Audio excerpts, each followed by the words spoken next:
ಪಾಕ್ ಮೇಲೆ ಆಪರೇಷನ್ ಸಿಂಧೂರದ ಬೆನ್ನಲ್ಲೇ ಗಡಿಯಲ್ಲಿ ಹೈ ಅಲರ್ಟ್ ಘೋಷಿಸಲಾಗಿದೆ. ಪಂಜಾಬ್ನ ಅಮೃತಸರದಲ್ಲಿ ಬ್ಲಾಕ್ಔಟ್ ಡ್ರಿಲ್ ಅನ್ನು ನಡೆಸಲಾಗಿದೆ. ಇದನ್ನ ಮೊನ್ನೆಯಿಂದ ನಡೆಸಲಾಗ್ತಾ ಇದೆ. ಜಲಂಧರ್ ಲುಧಿಯಾನದಲ್ಲಿ ಬ್ಲಾಕ್ಔಟ್ ಡ್ರಿಲ್ ಅನ್ನು ನಡೆಸಲಾಗಿದೆ ಅನ್ನೋದರ ಮಾಹಿತಿ ಸದ್ಯಕ್ಕೆ ಲಭ್ಯ ಆಗ್ತಾ ಇದೆ. ಮನೆಗಳಲ್ಲೇ ಇರುವಂತೆ ಜನರಿಗೆ ಸೂಚನೆಯನ್ನ ಕೊಡಲಾಗಿದೆ.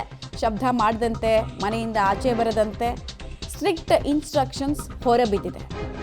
ಪಾಕ್ ಮೇಲೆ ಆಪರೇಷನ್ ಸಿಂಧೂರ ಬೆನ್ನಲ್ಲೇ ಗಡಿಯಲ್ಲಿ ಹೈ ಅಲರ್ಟ್ನೆಸ್ ಘೋಷಿಸಲಾಗಿರೋದು. ಆಪರೇಷನ್ ಬ್ಲಾಕ್ಔಟ್ ಮೂಲಕ ಜನರಲ್ಲಿ ಜಾಗೃತಿ ಮೂಡಿಸೋ ಕೆಲಸ ಆಗ್ತಾ ಇದೆ. ಬಿಕಾಸ್ ಈ ಪೀಳಿಗೆ, ನಿಮ್ಮ ಪೀಳಿಗೆ ಏನಿದೆ ಅದು ಯುದ್ಧವನ್ನು ನೋಡಿಲ್ಲ, ಆದರೆ ಯುದ್ಧದ ಬಗ್ಗೆ ಕೇಳಿದ್ದೀವಿ. ಹಾಗಾಗಿ ಎಲ್ಲರಲ್ಲೂ ಕೂಡ ಜಾಗೃತಿ, ಯುದ್ಧದ ಸ್ವರೂಪ, ಸಂಭವ್ಯ ಯುದ್ಧ ನಡೆದ್ರೆ ಹೆಂಗಿರಬೇಕು ನಮ್ಮ ವರ್ತನೆ ಅನ್ನೋದನ್ನು ಹೇಳ್ಕೊಡೋ ಪ್ರಯತ್ನವನ್ನು ಮಾಡಲಾಗಿದೆ.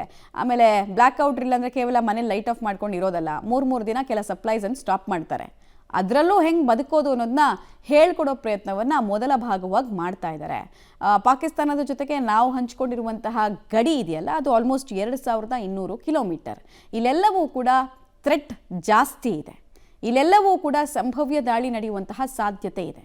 ಹೀಗಾಗಿ ಬಾರ್ಡರ್ ಸ್ಟೇಟ್ಸ್ನಲ್ಲಿ ಈ ಡ್ರಿಲ್ಲನ್ನು ಅತ್ಯಂತ ಅಗ್ರೆಸಿವ್ ಆಗಿ ನಡೆಸಲಾಗ್ತಾ ಇದೆ ಅನ್ನೋದರ ಮಾಹಿತಿ ಸಿಗ್ತಾ ಇದೆ.